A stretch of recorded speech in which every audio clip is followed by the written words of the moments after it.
Well, good evening, everyone. Guess what day of the week it is, and guess what time of day it is? It is time for Women with Grit, and we are so excited to see you all this evening. How about that weather? What's going on? Where are you all joining in from? Go ahead and grab your favorite beverage of choice, grab your favorite snacks. Tell a friend that we're on because we have another phenomenal guest coming up in just a moment, and we are looking forward to bringing her to you all. So, how are things going for you, Lee? Hey, everything is going great for me. I am in another hotel room. Background's changing. Uh-huh. Yeah. Just getting some travel in with a guide trip to the Exuma, to Bahamas, and Nice. yep. So we've been there a few days, and now I am in the great metropolis of Troy, Alabama. Troy, Alabama, home to Troy State University, which has almost 18,000 students. Uh, And what was even more surprising is they have a very good racial diversity mix. I think it's 60 plus percent Caucasian, 31% Black, and then maybe 10% or so Hispanic or something. I don't know if my math adds up, but it's fairly diverse. I was surprised. And the other thing is it's majority women. So okay, awesome. yes, it's like 60% or so women at the university. So hey, it's good to know. I just never knew. I didn't realize it was such a as large of a university as That it is is. So the mhm. Troy State Trojans, go Trojans. I have heard of the Trojan. Yes. Okay. Yeah, it's also home to Sisters Home Cooking, which was Okay. Was it good? Did you eat it was there? oh gosh, it was really good. It was really good. Oh man, who knew? Okay. Who knew? What Yeah. was okay? What did you have? Giving them free promo, right? What Yeah. did you So have? What do people need to go and make sure that they eat the next time that they're there? man, I think everything that was there was good. So there are five of us. Two guys got the baked chicken breast, and they loved it. They thought it was really good. Fried okra was really good. Apparently, their mac and cheese was off the chain. And then they had these hush puppies, which none of us were expecting to get, which were just amazing. And then another guy had the fried fish, and he said it was really good. I mean, it was gone, so so that's There, good. that's an indication of it, right? Yeah, and then I had the fried chicken legs with mashed potatoes and the okra and the hush puppy. So it was really good too, and the service was impeccable. Um, the tip our person got she They were almost happy. cried. She almost cried. So she definitely had tears pop out of her eyes. And if she were, around any of our companies in the city, around any of our companies, we probably would have hired her Oh, to nice. work for us. She was really good. So It's nothing uh, like having good food and good service, right? nothing like that at all. So shout out to Troy, Alabama, where we are holding tight because of weather, and on our flight back to Nashville. And Nice. Okay. yeah, now Well, where are you located this time? Which one of our studios? I'm actually so I left the Florida studio All yesterday. right. Got caught in some of the weather. I'm now Okay. in the Atlanta studio, then making Okay. my way back down to Florida. Next week when we have Connie, I'll actually be joining from Florida, Okay. Miami. Okay. Mhm. Gotcha. You're real close by. Awesome. Yes. Yeah. Awesome. So So how was the rest of your week last week? my week, oh Lee, I don't remember. Yeah, the I days all kind of run together. Give me a couple minutes and then I'll have to jog the think memory. back to it. I can barely remember from one moment to the next. Man, I understand. I Yeah, I understand. don't know. But Well, while you're thinking of this, I can say we caught a 100+ pound grouper while we were in the Exum, and when we went fishing, deep sea a fishing. 100-pound 100 grouper? plus Wow, grouper. It was, I mean, that baby, it was big. that's It's huge. massive. Yeah. Then so we caught it. It got cooked up that night, and it was we didn't eat the whole 100 pounds, but it was really good. It's really good. So deep Nice. sea Oh, fishing. wow. Yeah. The water was like crystal clear. I bet, yeah. The Bahamas is nice. I mean, in terms of the water and this time of year, you guys went at the perfect time. Yeah. The Bahamas. So yeah, weather was perfect. Yes. Well, enough about us and enough about our weeks and everything like that. As you join in, feel free to leave a comment on where you are joining in from, what city or state. Go ahead and give us a fist bump, a high five, and let us just know that you are joining in. We have another amazing guest to bring up to you all. Yes, we do. Yes, we do. But before we do, Lee, can we go ahead and thank our sponsors? Let's take a quick moment to shout out our sponsors, and I hope you guys will support these sponsors. They're excellent service providers. Terrell Perry at MolletteInvestmentServices.com. So it's Terrell, Terrell at MolletteInvestmentServices.com, or you can reach him at 615-627-0968. Terrell is anxiously waiting to help you get your financial house in order. It's not just enough to talk about it. You got to be about it. You got to put the plan in place, and Terrell's a man to help you get that done. Also, you've been shopping for homeowners insurance or auto insurance or boat insurance or even airplane insurance. Give Leon Wright and his team a call at MJC Insurance. You can just go to their website, mjcins.com, mjcins.com, and someone from his team will reach back out to you if you need workers' comp insurance or business overhead or any type of business insurance. Give him a call, and they will be there to help you. Great thing about Leon and his team is they're going to find the best fit for you when it comes to an insurance company. And they represent some of the largest insurance carriers in the country, so give them a shout. Last but not least, Sherelle Lands, Vision Strategy Management, where their goal is to help you execute your vision. So again, it's great to have a vision, but so many visions go unexecuted, and therefore the work never gets done, and the success that the vision carrier has just continues to stay in their head. So give Sherelle a call. Go to her website, SherelleLands.com. Check out the different books that she has. She's got 4 books and another one on the way. She's got many courses that you can take online. And of course, she's definitely ready and waiting to help you live via Zoom or in person, if you all can arrange that, to help coach you to your success. So give her a call. And always got to shout out my new baby, The Table. And just check out the website, thetableaction.com. Yeah. When I tell you the stories that I'm hearing from our members, they are off. It's rolling. I'm telling you, it's rolling. We're over 170 members. I think we're close to 180 members in less than 6 months. Quite a number of very great sponsors. But the actual work that Kate, my partner, and I are seeing has been phenomenal. I mean, results are happening already, and we've only had 2 membership meetings, but people are getting to know each other. So thetableaction.com, SherelleLands.com, MJCINS.com, and MolletteInvestmentServices.com. Yes. And if you all have not checked out The Table, you are really, really missing out on an opportunity to participate in some amazing conversations and meet some real movers and shakers around the city for sure. So make sure that you get involved, be a part of that cause as well. Last week there was a meeting, and I was there, and it was just phenomenal. I mean, just like I said, the conversations, and this is the time. This is the time to really take not only your ideas and bring them into fruition, but there are a host of people and resources who want to see you be successful. So there are no excuses. Not at all. And I tell you what, the conversation is getting deep. The conversations are deep, kind of those questions that we go through. Ooh, yeah. You can't just make it up and fake it. That's true. That's true. This is the time for change. And with that being said, let's go ahead and introduce our guest for tonight. We have the esteemed pleasure of bringing up Erica Gilmore. Hopefully, if you have not met Ms. Gilmore, you are in for a treat.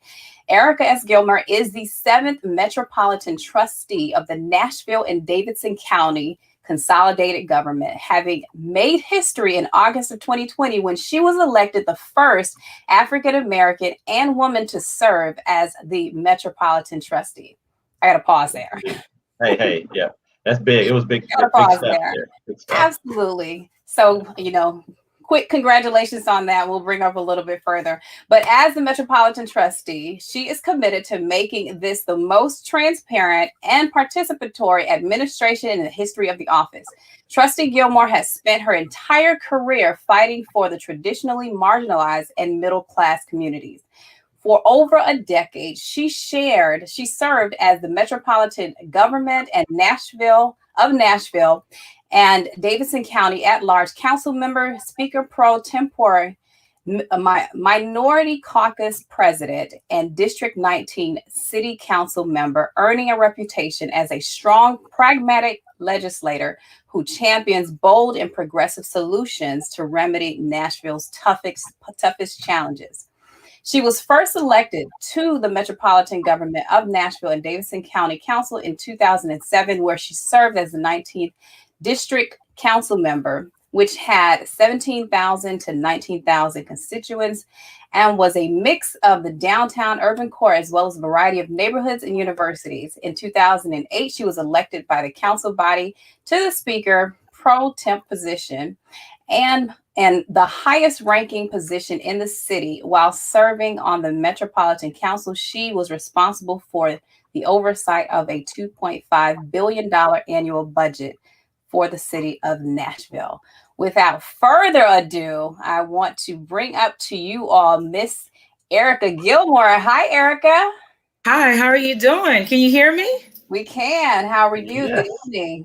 I'm doing well, Sherelle and Lee. And Lee was responsible for helping me to make history. He has been a great supporter of mine. He is my treasurer. I don't know if I was supposed to disclose that or not, but I have to disclose that.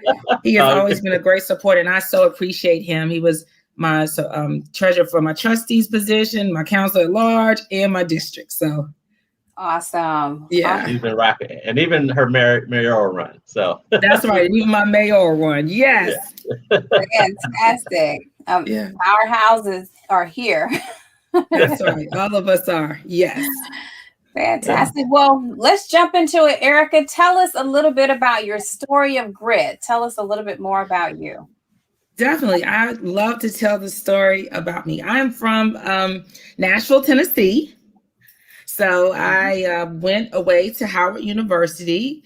People, when they see people from Nashville and they see, first of all, when people see people from Nashville, most people have migrated to Nashville. Mm-hmm. So they usually call us a unicorn. And then when they see African Americans that have been born and raised in Nashville, they really think you're a unicorn. So I just always like to let people know I was born and raised in this wonderful city, and that I went away to Howard University. And I know you went to FAMU, correct, Sherelle, didn't you?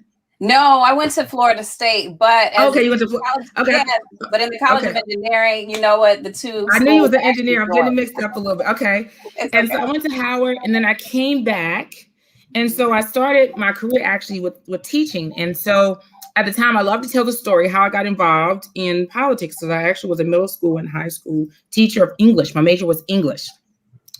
So I looked at Jefferson Street and I said, oh, it's so beautiful over here. And this was like 2003. And so I invited my grandmother over, who has now passed away. But my grandmother at the time was from Gallatin, Tennessee. And so we're talking about a very small town that is very friendly. And so just to kind of give you a little insight, and then I'll come back around to it. My grandmother, all of her sisters lived next door to each other. So we would just run in and out of the houses. So she had like 4 or 5 sisters, and we just run in the doors would just slam, like open, slam, open, slam. We just run from house to house. And one of my cousins even reminded me, like, you didn't, the way they knocked on the door, they go, Yahoo! And they would just go in. So the reason I'm sharing this with you, I purchased a house on 10th Avenue off of Jefferson Street. And I was so excited about my house. I was just so excited. I was a first-time home buyer, was in my 20s. And I said, grandmother, look at my wonderful house. And she looked around, she said, oh my gosh, my baby has moved into a ghetto. I said, oh no, that's not what I was looking for. So at the time, the neighborhood was very fragile. And from that, there were many people that had been there for many years and they had held on and they were working really hard. And I saw opportunity. So a lot of times where people may see other things, you can see opportunity. And that's actually how I got involved in politics, because it was by me moving in that particular district, I became involved in my neighborhood association. And then from the neighborhood association, I thought I could do this. I was the liaison between the neighborhood association and the district council member. And then they said, well, maybe you can run for office. I was like, maybe I can. And so I ran for office, and that's how I got my start. But when I first ran, people said, girl, you're in education. What do you know about politics? You know nothing about it. And I was just like, we'll see. We'll see. Mm-hmm. Yeah. So that's my story. I love that. And so, and even in your time, like you said, you start off in education, and I find that to be a great tie, just in being able to communicate and also being able to see the opportunities within the city, within the district that you are in. So yes. Tell us more about your journey to where you are now. So how I got to where I was. So I tell you, I think it's just always seeing opportunity.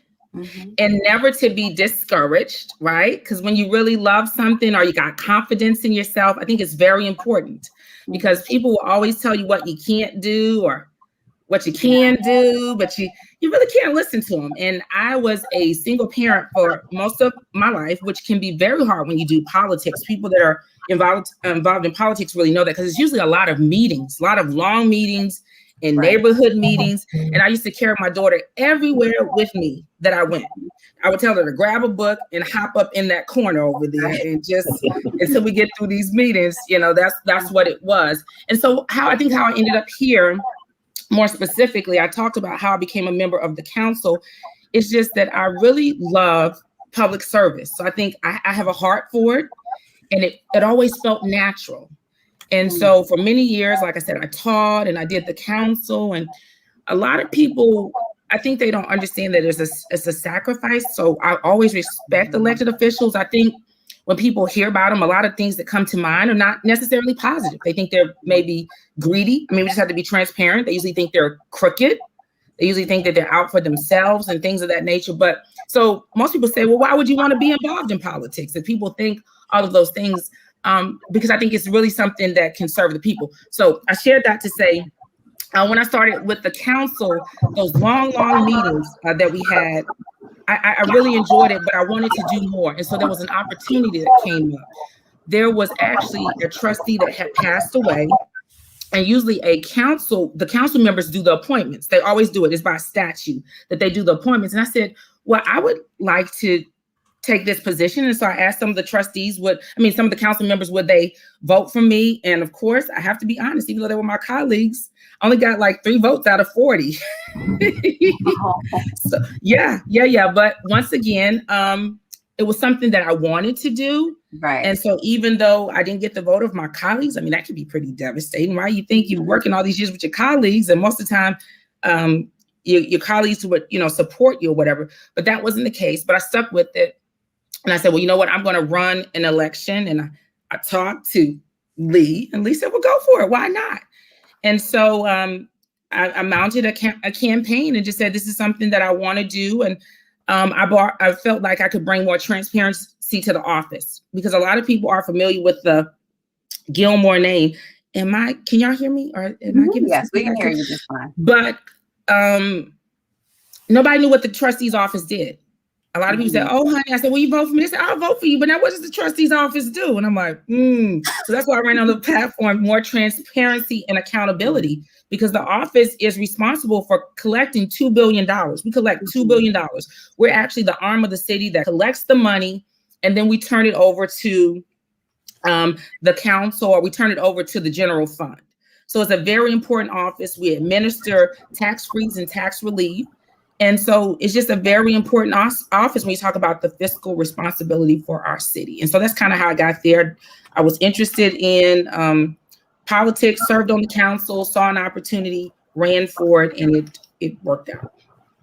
Love that. And especially the, the aspect that you said about having personal experience, both, living in a city with the house that you purchased, and then also being a single parent, because that, I think is important in terms of creating a relevant experience as well. Now, in politics, you have to have tremendous grit. You have to, obviously have thick skin and be comfortable with going against the grain where, you have specific policies that you're pushing. And the thing is, when it comes to your experience in doing that and just, going after that, what or who would you say motivates you to continue and push? Who motivates me to continue to push to just kind of stick with it? Mm-hmm. Well, I think it's I think the persons that inspired me are the late Senator Harper and my mother, Brenda Gilmore, right? Those women were on the forefront, so they definitely inspired me. But I think it's something you always hear people. I remember when I was in my early 20s and I had graduated from college, people say, do what you love, and it never feels like work. I didn't quite understand what that meant. Yeah. But the people, and I say that to say, I never feel like I'm at work. Even though I'm at work, I never feel like I'm at work. So I think that's what inspires me. And when you feel like you're never working, you always look for ways to innovate and to do your best. So whether things are going really, really well, you do your best. Whether things are going, superb or they're not going superb, you just always give it your best. And so I really love what I do. And so I think the fact that we can help people, that's what keeps me motivated. I don't know if I answered, but it's the people, and my love of what I do, because it never feels like work. I love that. Mm-hmm. It's the truth. It never feels like work.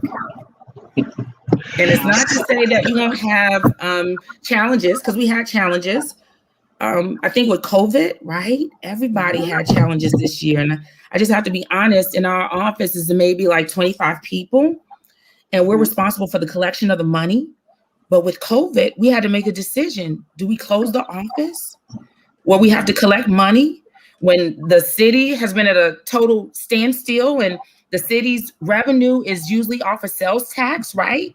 And then the next biggest revenue collector is from housing, property taxes, and we're closing the office, right? Do we put people's health first or the city's fiscal health, right?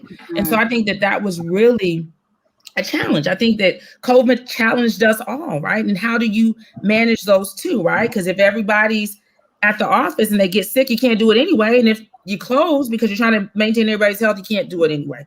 So like I said, it's not without challenges. It's definitely had some challenges, but I've always loved every minute of what I've done. Love that. So, Trustee Gilmore, yes. I got to give you your props. Of course, yes. I'm proud of you, and I know your city is proud of you and the work that you continue to do. What would you say was your defining moment, though? Here you are, a Nashville native, and I don't mean defining moment in politics, but to really serve the community, to be who you are. So you've, grew up in Nashville, went to DC. A lot of people, you get to DC, is like, hey, chocolate city, everything's good, lots of activity. Yeah. I don't know about coming back to Nashville. Right. You have one of those people. So. Right. It was an accident, actually, because I kept on saying, I'm gonna go back. I'm gonna go back, and I never went back. I just kept on working and working and working, and before I know it, I kind of grew some roots here. Okay. All right. Yeah. And so so you decide to teach. You're in politics, but what's the definement? What would you call your defining moment as being just Erica Gilmore, who you are? Mm-hmm. I would have to say that my defining moment actually came when I ran for mayor. Okay. Mm-hmm. And it was a defining moment because once again, we're talking about women and being fully transparent. It is something that has been traditionally, especially in our city. And that's what I love what has happened with, I think it's sad what happened with George Floyd, but I think the beauty of it is people are more sensitive to people that have been traditionally marginalized and given them opportunities. Mm-hmm. So I say that to say, when I ran for mayor, it was a defining moment because once again, I heard that, why would you want to run for mayor? Mm. Who are you to run for mayor, right? Yeah. But white males can do it all the time, right? They don't have to explain why they want to have a dream, right? We're not even getting to the qualifications, but it's like, who are you to even do that? Like, why do you even think you can have that dream, Black lady, right? So this is pre-Kamala Harris, Stacey Abrams, right? George Floyd. And so that was a defining moment for me, right? Because it was like, why come I can't even dream? And I think the pushback that was received, right? And that's when we believe in God and a higher power. And even though I didn't win, it was a defining moment, because once again, everybody should have the ability and the freedom to dream. And just the pushback, there were very negative articles written, right? And it was some within the community by people that had supported for many years, right? And not that you won't be criticized, because you're going for power, but it wasn't based on, once again, credentials or criteria. It was just the idea of like, how dare you dream? It was the dream that was being attacked, not the I don't want to be Pollyanna here. So, you could have different credentials and you want to be judged on that. But that was a defining moment for me, right? And I think that's the moment that God really kind of spoke to me, right? I like I said, I didn't win, but it's like, you do whatever you want to in the way, if you have a dream, you go for it and you see what happens, and don't let anyone push you away from your ability to dream. And I think every person should have that, right? You have a dream, and of course, like, you got to wake up and do it. But that was a defining moment, right? When I saw what people were just attacking my dream. And it's because I am a woman and because I am a Black woman, right? So that was really a defining moment for me. Yeah, of course, I distinctly remember, some of the comments, especially, being your treasurer and just being your friend also. And some of the stuff that that we would hear, it was BS, but it was hurtful, and it came from all parts of the community. So people of color, white people. I mean, it came from everybody.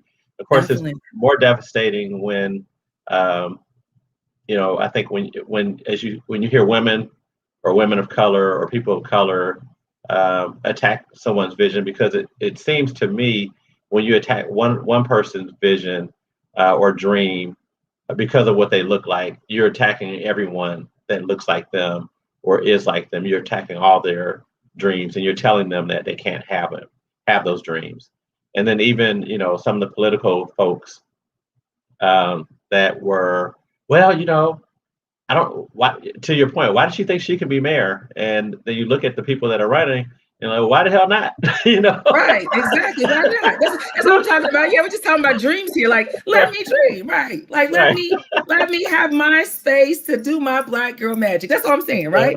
We didn't even get to the criteria there. Yeah, why not? Right? Why not? Those same questions never come for others, right? And it's just like another layer, and I guess people would have to understand it to be there. But whatever we try to do as people, but when questions begin to come just because of your race or your gender, it can be really kind of disheartening. But once again, like I said, when you have a faith and you believe in God, and that's why you got to really stick to what you like. You just go ahead and you do it. You do it. So I hope I answered the question. I didn't kind of go all over the place. Yeah. No, I think you did. I mean, I think most people, because that's the time where you kind of put on your big boy, big girl clothes, and I won't say which clothes, but that's right. It's whatever your clothes are. Yeah. Whatever, your big boy, whatever those clothes. You put those on and you just say, hey, okay, that didn't work. I went for it. It didn't work out. I see how people were. I see who they were. Definitely. And then I got to keep on moving because I'm still dreaming, and I think that's right. And it was a defining moment, right? Yeah. And then I learned too, like, you do what you want to do, and it's not contingent on what others do for you. So even though people may not help you in the future, and they may talk bad about, if you want to help them, you help them. If you don't want to help them, don't help it. But don't let it be tit for tat. So that was a defining moment as well. Like, sometimes you may help people. They say, they don't even like you. It's like, I don't care. I don't care. Like, I'm helping them because I can see a bigger vision. I want to help them, right? Or I'm not helping them because I don't want. But it doesn't have to be they're going to come back just because I helped them. They're going to come back and help me, right? That's so, when you know better, you do better. That's right. Yeah, yeah. I don't want to get down in the weeds, get down in the dirty. Well, you didn't help me. I ain't gonna get on. Yeah, no extension on your tax bill. No. That's right. It seems like there's an extra 10% here that you need to pay, right? Oh, yeah.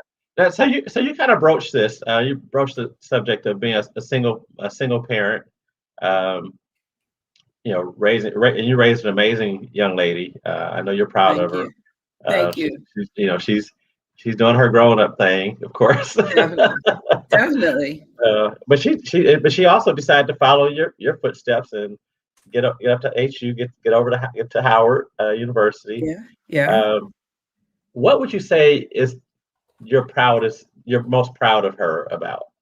What about Anaya that you're most proud of? I am so okay. So let me tell you, Natalie, she drives me crazy. I love her. We got to be real too. But I am so proud of her for being the young woman who she is. The same things that can make you proud are the same things that can drive you crazy, right? Because I ask her some things sometimes, and she does her own thing. She's unapologetic, and I say, "Where did she get this from?" And then. Where did she get it from? Go ahead and tell everybody wants to know. Where did she get it from? Right. Well, she got it. And she tells me that. I said, Naya, well, I don't want to, she says, well, Mom, how dare you say that? You wouldn't want me to do that. You would want me to speak up for myself. You would want me to have my own ideas. And I'm thinking, not now, because I want you to do what I want you to do. Yeah, but I'm very proud of her. She's at Howard. She is finishing up in 3 years, right? Mm-hmm. So really proud of that. And she made the dean's list. And I think sometimes the reality too is there can be pressures, right? Because at first, in full transparency, I said, Naya, don't you want to go to Howard? It's lovely. It's the Mecca. It's the this. And she said, mm-mm. And she didn't go. Right. And it was because it was my suggestion, right? So, I mean, everything is real. Like, so sometimes it's those relationships between mothers and daughters, right? Mm-hmm. It's the pressures. They want to create their own way, their own path, and not be associated with some things that you have built or started. Mm-hmm. But I'm very proud of her. But yeah, she said, I want to go. And I said, okay, well, you really want to go? The fact that you decided you want to go. And then so she transferred in and she's had a good experience. But yeah, because I suggested it, she was like, I don't want to do that. Not gonna do it. Not gonna do it. Full transparency. She was like, nope. Now, so at what point did you, because I mean, you hear various stories, and being a parent is difficult and difficult enough. Being a single parent is even more difficult. I mean, in a lot of different ways. It's not just because it's just one of you and your child. It's just there's so many different aspects of that. Definitely. At what point or what was the decision that you made to say, you know what, that's not going to be what holds me back? I'm still going for it. Definitely. I think, that's the reality, right? Because there's a lot of disappointment. I think that's real in relationships. You want them to be a certain way. You want them to end a certain way. But if it doesn't, you have to keep on going, especially when you think about a child, right? You really want both parents to be involved, right? However that family looks, right? But the ones that are committed, you want them to be involved. And I had parents that were very involved in my life. And so I was very involved, but quite frankly, my partner wasn't, right? So, I mean, and that can be kind of sad and disappointing. So you say, what am I going to do? Am I going to sit over here and it didn't work out the way I wanted?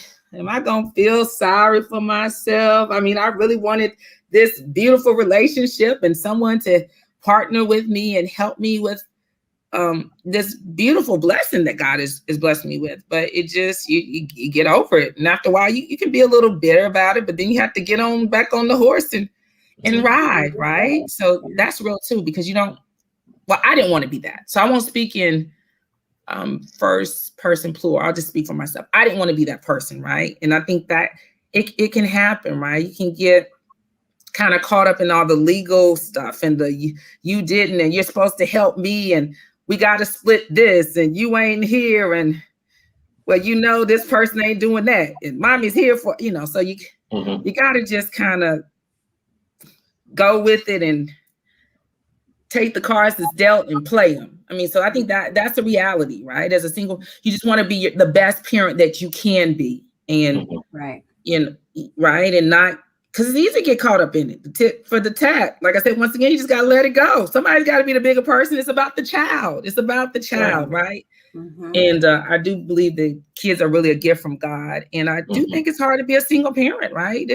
We won't say it's easy. They cost a lot. Like I said, the relationships can be really, you have one idea, another person has another idea, right? And we it's about the child. It's not about us. It's about the child, right? Right.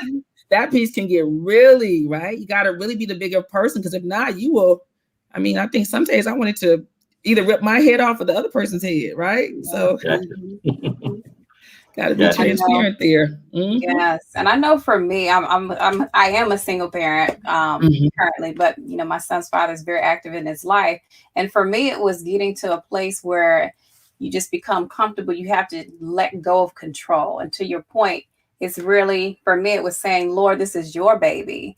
And I know that what you've placed within me, what you've placed within him or his father, allow us to make the best decisions for him. And when I got to a place of releasing it, things began to flow. But to your point, you have to be willing to let go and keep moving forward with what is in your heart, your purpose, your mission, the things that you're going to do. Otherwise, like you said, negativity will just pull from you. It will steal your energy and it will zap you. Oh my goodness, I'm looking at the time. I've got a question, and then we've got to give you a break, give you an opportunity to get some water, thank our sponsors, and then we'll bring you up for the second half. But while you're backstage, think about this one question. When it comes to your journey, have you had any self-limiting beliefs or things that really was just, whether it be you in your head or something that someone said to you? But ponder that thought, and then we'll bring you right back up. All right. Sounds good. All right. Wow. Man, Lee, look at the time. Where's it going? Zooming by. I know. Wow, it's only 20 minutes left. I know.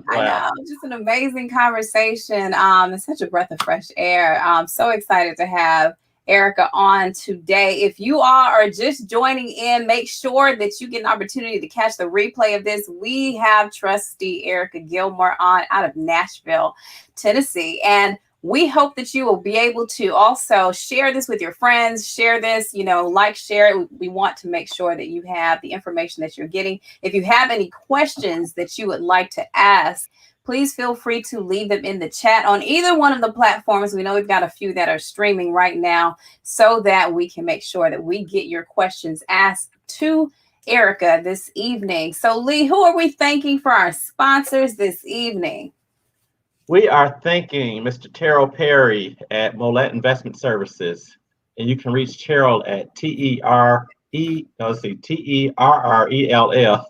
at moletinvestmentservices.com. Just give him a shout. He is waiting to help you reach your financial goals. It takes a plan, and he's there to help you make the plan and help you get there. He's also helped you there to make sure that when you pass, your family doesn't have to have a GoFundMe for you, because he can help you get the right life insurance for you and your family. We're thanking Mr. Leon Wright at MJCINS.com. MJC Insurance is the name of the group, MJCINS.com, and he's around to help you protect your valuables. Whether it's jewelry, it could be your wedding band, it could be your Rolex, or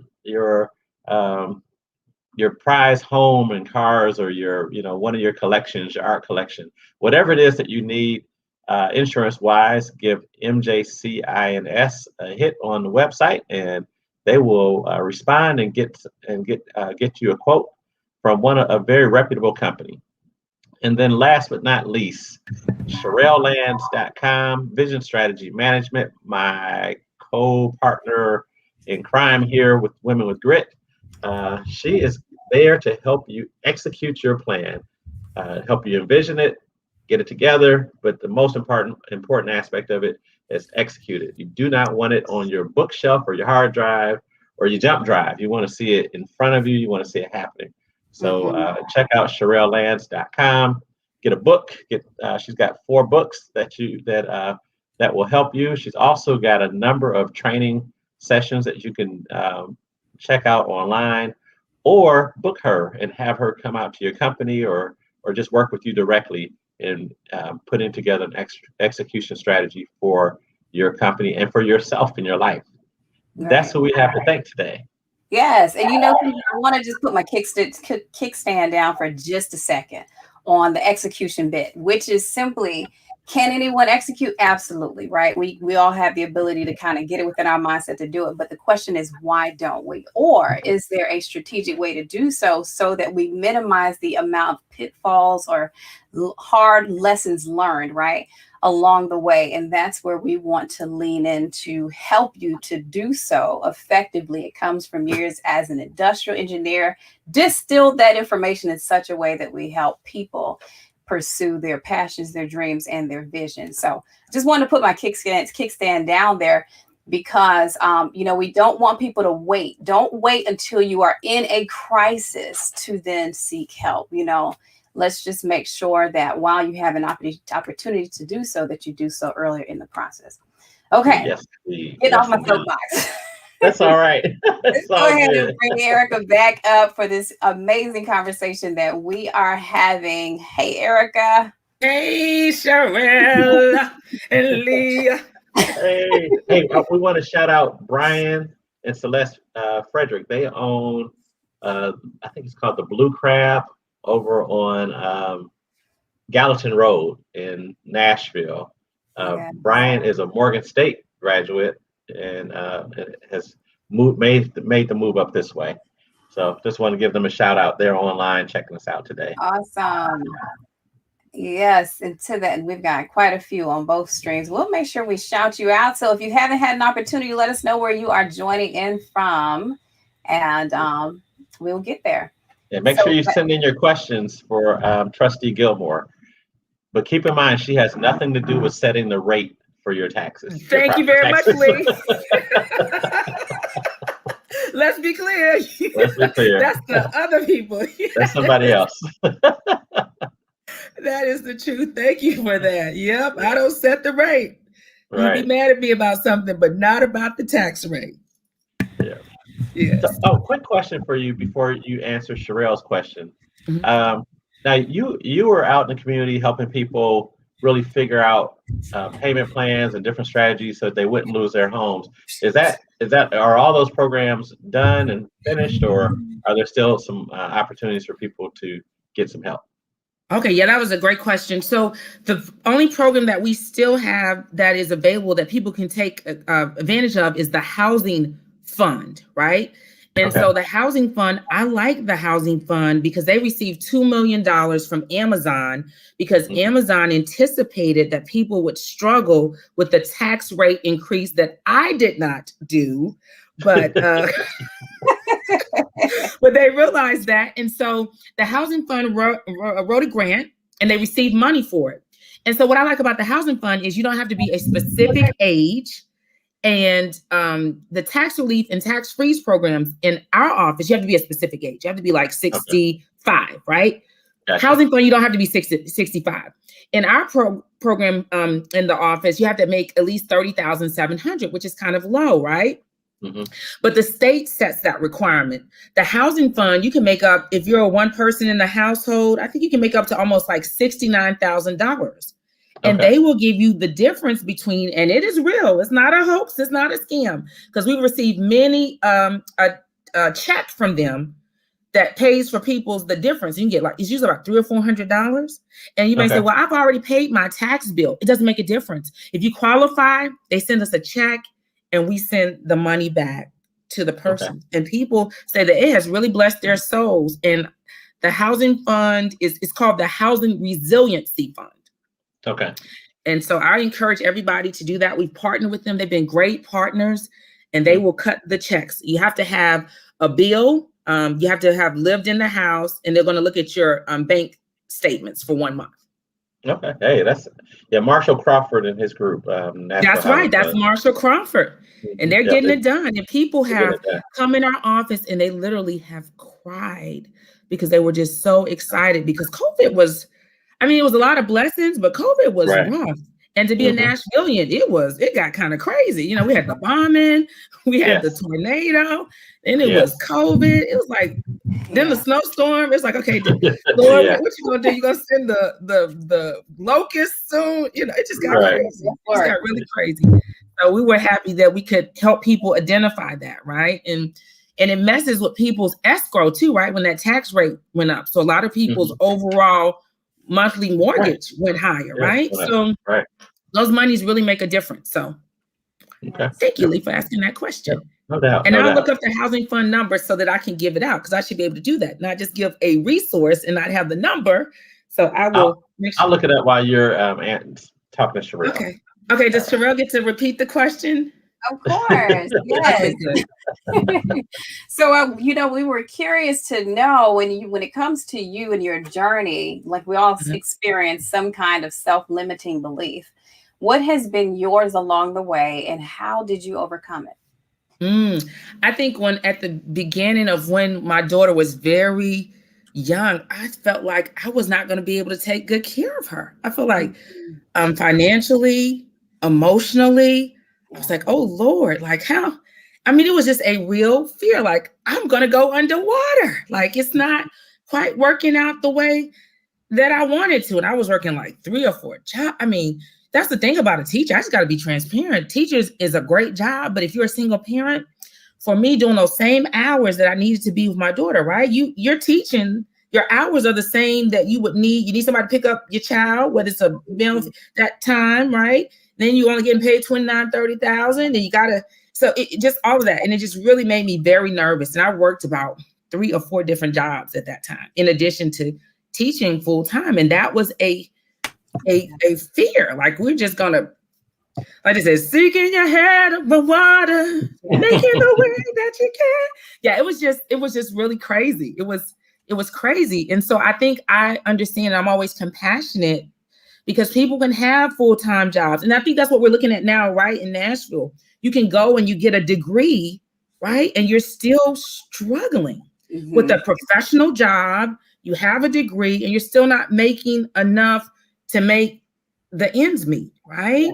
Yes. And I think originally that was one of the reasons that I had moved to 10th Avenue. I have to be transparent as well. That was another reason because honestly, in 2003, how Jefferson Street is beginning to look, it didn't look like that in 2003, not at all. But I saw that my daughter could go to Aiken at the time because property values are usually tied to good schools, but the property values weren't that high at that time. And I said, oh, you mean I can move over here in this inexpensive house? Yeah. And she can go to a rated 1 school. And I guess everybody kind of figured that out because guess what? Years later, they changed it. And that's a whole nother. We played footsies like, and I would look her in the face every day, like, okay, mommy needs you to make really good grades so you can go on to head. So they had like the proximate zone so that the kids over there could go on to that. And I think they've switched all that up now. And so if you could go to head, I would tell everybody, keep your grades up, baby. It was a lot of pressure on her. I look in her face every day, keep your grades up, keep your test scores up so that she could go on to Martin Luther King. But yeah, that was the fear, right? And so I have to be very transparent. For many years, that was a fear that I would not be able to provide for myself and my daughter in a way that I really needed to, just with there being so many things to kind of navigate. And so I understand that now because I think the average salary to really be whole in Nashville is $75,000. And most people have honestly moved out of the city, right? Mm-hmm. And especially if you talk about African Americans. And that's not just something I'm saying. When I first took the council seat in 2007, the district was 85% Black. The second time I ran, it was 45% Black. And now I think it's way less than that. Yeah. And so you have seen the lightening of the community. So I'm not just kind of, well, people say, people say, well, we knew that already. But no, it's changed tremendously. And it's because people could not afford to stay in the city. Yeah. Now, one of the things that you said, which was very important, which, as you talked about being able to provide for your daughter and that fear that you have, but even in that, what I saw was the fact that you had the grit to continue, and that in spite of it all, that you were persistent and focused in finding a way through and a way to continue. What was, when you think about what drove your focus or what kept you focused on it, apart from providing for your daughter, what would you say that was? Failure is not an option. That's right. And like we're laughing about it, but you're so right. Like, it's just we just do, right? We just right. Yeah, just do it. You got to. Yeah, and it takes a minute. It's not always easy. You got to go through some things, but you learn. Hopefully, you learn the lesson, right? And each lesson you learn it so you don't have to do it again, right? So you try to learn that lesson as quick as possible. Like, ooh, that hurt. Let me hurry up and figure this one out so I don't have to go through that particular lesson again, and I can go on to the next one. And I also had a great support system. So my parents are a great support system. People like Lee, he's been quiet over there, but he's a great. I said, hey, Lee, I need you to talk to Anaya. And he does that just because he's a part of the village. He's done it for other women as well, other mothers as well. So that's just the kind of guy he is. So I had to give him a shout out. Yeah. So having a great village, right? It's the village. No man or woman or person it's a village. So I had great parents and friends and play uncles and play, aunts to kind of wrap around. So that's always good to have a good village, a great village. Awesome. Okay, so we want to make sure that you have an opportunity to ask a question, and we did receive one. Ebony, thank you for your question. She said, Ms. Gilmore, do you have a mentor to provide guidance outside of your family? Who provides guidance outside of your family?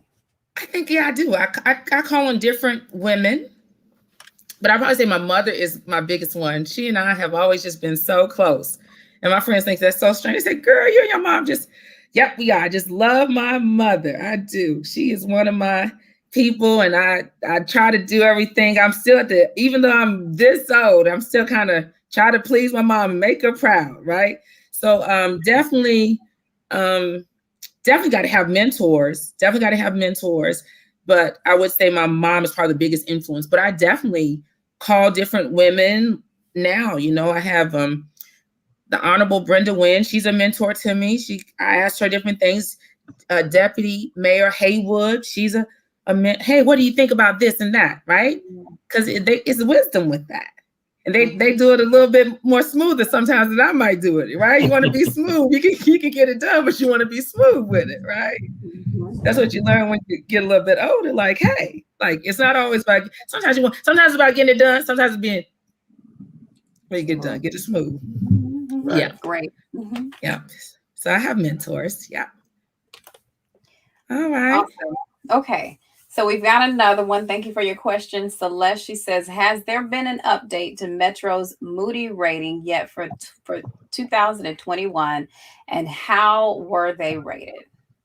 See, I don't know if I was more of a council member, I would know that. I honestly don't know what that Moody rating is. The council, they definitely keep up with that. We collect it, we turn it over. But when I was in the council, I was all about the ratings and where we are. Do we have AA? I don't know. I know we have a lot of debt, but I'm not over that budget anymore. We collect those property taxes and turn them over. So that's a great question, but that's something that the council would definitely know. And I would like to say too, and they might have asked that question because in some counties, we're consolidated though. The trustees are actually responsible for investing the funds for the city. So we can't have any idle funds, but because we're consolidated, the Treasury and the Finance Office invest our funds. So some offices have a little bit more controls over the money and they actually write the disbursements into the city. But because we're consolidated and we have 3 different functions now. So we have a Treasury, and we have an Office of Finance. Some of those responsibilities they're divided up. Whereas we are the collection. If I was in a county, I would do all 3 of those things. And so I would know more about the Moody's ratings, but I don't know that. Okay, so go ahead. Yeah, but it's a good question. From Lauren. You got a question from Lauren Jones Ladd. Yeah. How did others advocate for you when you were unable to do so for yourself?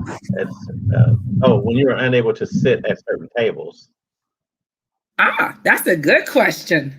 I love it, right? Yeah, definitely. I think by having offline conversations and policies, those things are so important, right? We have friends all around, and you call your friends and you say, hey, let me tell you what's happening. I didn't particularly like, or I felt like I might have been eliminated from this because, right? And we know elimination is going to happen, but I don't want anybody to get the picture. I'm saying that I should never be eliminated, but I'm just saying there should never be elimination specifically off of gender, race, or those type of things. It really shouldn't. Those are things that have nothing to do with nothing. They have no determination on anything. So I just want to be very clear. That's what I'm talking about. I'm not saying that it shouldn't be on merit, but I'm just saying, hey, if you look at me and because I got my hair natural, you say that what she gonna do, or she's a woman, so just that type of thinking, or they're gay,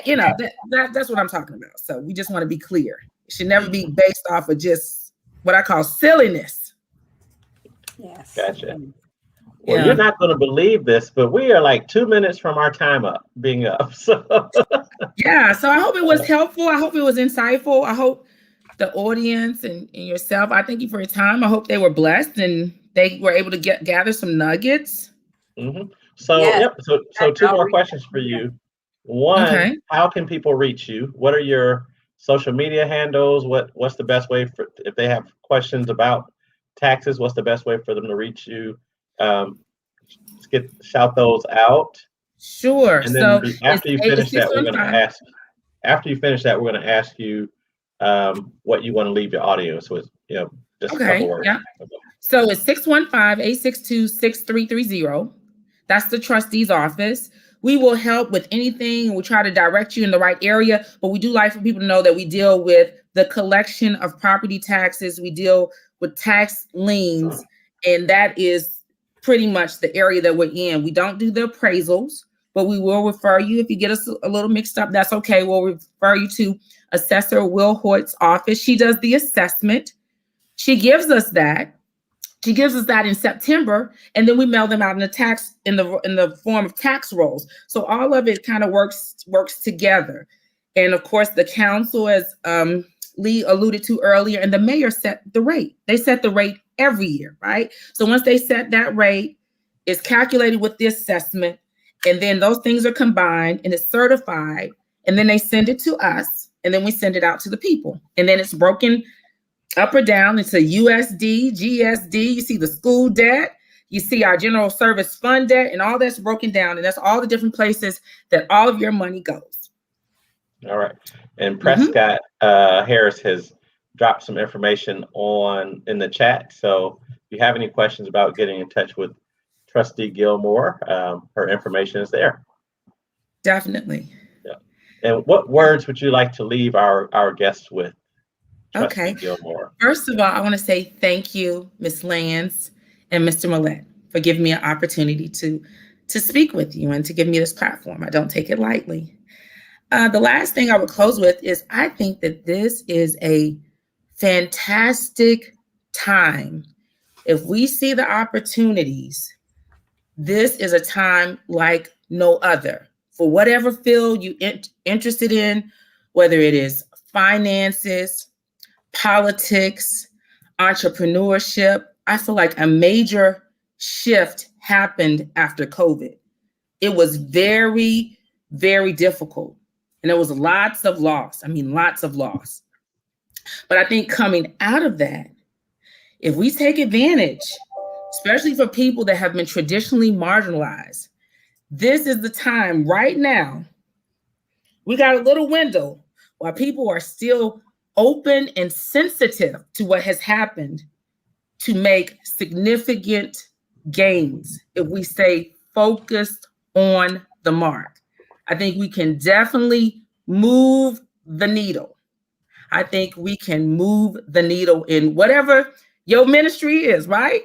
I would say stick with your ministry, whatever it is. You know, if your ministry is politics, if it's finance, if it's entrepreneurship, this is the time. And I think that a major transition will happen for the people that take advantage of it. All the way even to when I think about the president and how much money he's sending and more people are saying he needs to do more for African Americans.